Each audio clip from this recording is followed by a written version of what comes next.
All right, welcome back. All right, so we have an idea now of what forgiveness looks like, what it is. So let's talk about how we process it. If you guys want to take a look at page 7.5 in your books, we're going to go through two different processes. I'm going to do this simple path, which is for daily transgressions, like missed chores, harsh words, a missed opportunity to fill a love tank. So we're just going to go through the steps in the book. The first one, and these steps are all for the offender, the person that did the offending. So the first one is expressing regret. I'm sorry. I'm sorry I hurt your feelings. I'm sorry I forgot to do something. The second one is accepting responsibility. I was wrong. The third one is making restitution. This step is really important. It says, what can I do to make it right? I think our natural inclination is to say, don't worry about it, it's fine. Let your spouse make restitution. You can start by emptying the dishwasher. You can start by doing the thing that you didn't do. Let them fulfill that step. The fourth step is repenting. And here it says, I'll try not to do that again. And that works fine for this simple path. I'll try not to do this thing again. The last step listed is restoring. Will you forgive me? So if I say to Todd, will you forgive me? You are forgiven. So that's the step that's missing. And I want you guys to write that in the book. So the person that's had their feelings hurt, you could call them the victim or the offended, they're going to say, you are forgiven. And that kind of completes the cycle of forgiveness for a simple path transgression. All right, and so for more heavy duty,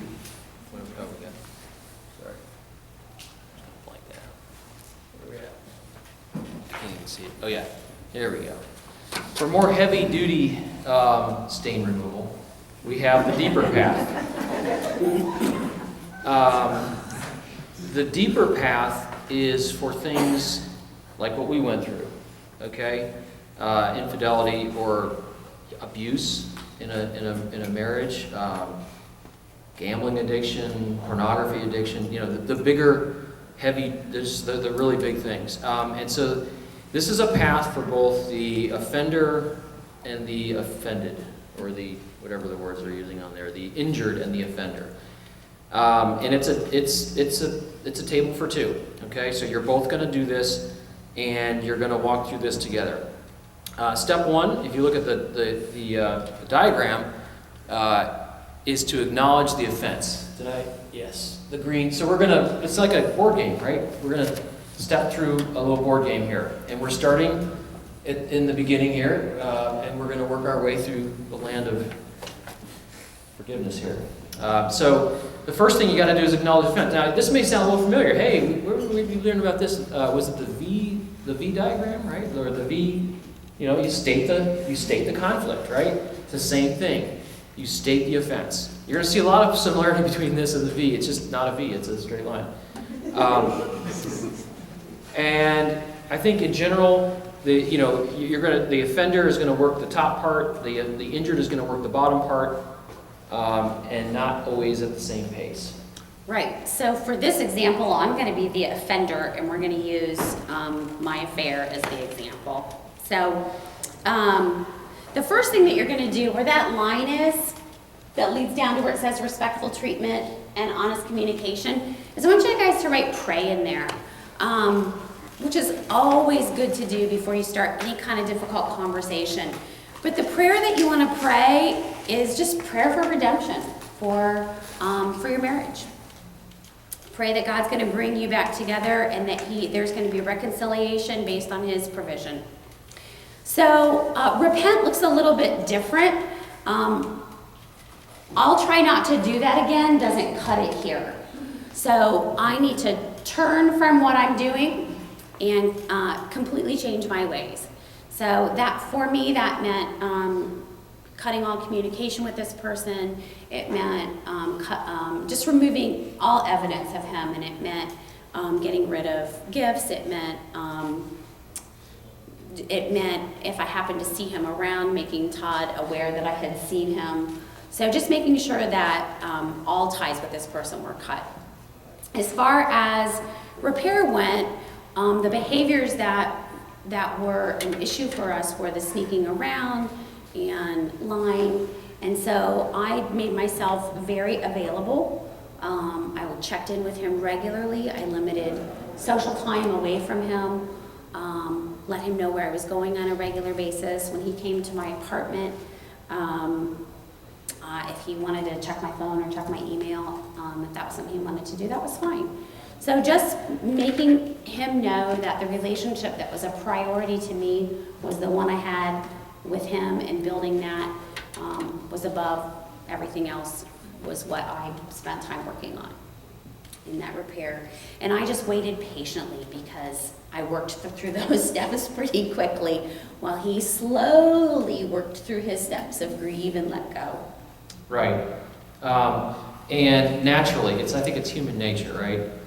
The offender wants to zoom through their 2 steps and get to the land of reconciliation, whereas the injured is gonna, hey, let's take some time through this, And it's natural, and I think because, the grieving for me really didn't last very long.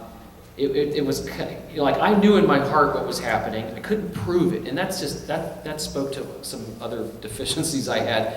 Is that I literally had to try to have evidence and prove this thing. I knew it was going on. But when it was finally just out of the bag and everybody fessed up, my grieving was almost over at that point. It was almost like a cancer. Have you ever known anybody who's suffered with cancer and then they pass? Your grieving is over because you've already kind of suffered through the whole period of that, the illness. But the letting go took a long time. You see how these squares are nice and lined up here. That in reality, that letting go square would kind of go off the edge and probably over to where the offices over there are, because it took a long time. It had a half-life. I mean, if anybody knows, if you're into the physics, year after year, it just slowly, just reduced.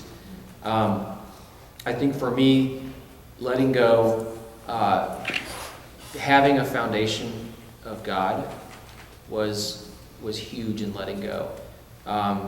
Giving things to God, forgiveness. At that time, I didn't really know what repentance was, but just letting things go and kind of changing the way I think about things. Trusting, not just trusting her, but trusting me. The biggest thing I had to do is learn how to trust how I felt about stuff, because I didn't trust it earlier. Or it wouldn't have gone 18 months and then finally, it's all out of the bag. It would have been stopped in its tracks from day one if I had trusted myself. So now we're in the land of reconciliation. Yep. Right? Is this still me? Okay, so reconciliation for me looked like new rules. New rules. And that's why I insisted on a divorce. I wanted the death of that relationship. That relationship was terminal. There was nothing left. And we were already, when we got divorced, we were already in the land of reconciliation. It was the weirdest divorce ever. We went camping right after that. We went on a camping trip the next day. Right after our divorce. Or maybe the same day, I don't remember. But we were already on the upswing. We'd already kind of figured, and for me, the divorce was a formality. It was a funeral of that old relationship. That's what it was, and that's what I had to have. That was part of my terms. So reconciliation takes time, and it's a place where like a plan of action begins for you and your spouse to move forward. So the last step of the model is transformation and learning. And over the years, these are the things that we have leaned into as a couple. And the first one on the list, and this is just our list, so you can jot these down if they're helpful for you, is community. The people that have facilitated your tables have been part of our community. They have been instrumental, along with other people, in supporting us as we've told our story and worked through difficult things in our relationship, and like the community group that Jay talked about last week that we're going to start putting together for you guys, and helping you to start having people that are, building your marriages. That's the kind of community support that you want. The second one on there is supporting healthy relationships for your spouse, and that means making sure that your spouse has good counsel of the same sex, so that your wife has good female friends to talk to that encourage her to make good choices, and that your husband has good male counsel. And then finally, making space for your partner to grow in their walk with Christ. For things like that, meant like Holly's was all about letting me go to man camp, and she was how many people here just finished man camp this weekend? Yeah, look at that. That's community right there, and that's making space for your partner to grow in their walk with Christ. Woman camp's coming up this coming weekend. How many women are planning to go there? Very good. That's men making space for their women. That's awesome. I've also been involved with fathers and critical skills, and there's just all kinds of ways that you can make space for your partner. And then finally, we've said it a 1,000 times, but we'll say it 1,000 more, prayer. Prayer in your marriage. Ask God to come into a conflict with you. Ask God to come into a reconciliation with you. All right, so we are going to set up our last table exercise where you guys are going to have the opportunity to use the simple path on page 7.5 with your spouse, just to work through an opportunity to forgive them for something.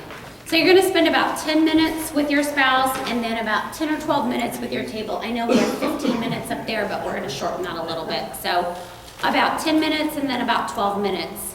So 10 minutes working through this simple path with your partner, and then about 10 or 12 minutes at the table. Right. Just lost a few minutes on that. That's And I just ate it. And you what? I just ate it if I got that way. Yeah. All right, and then just to Yeah.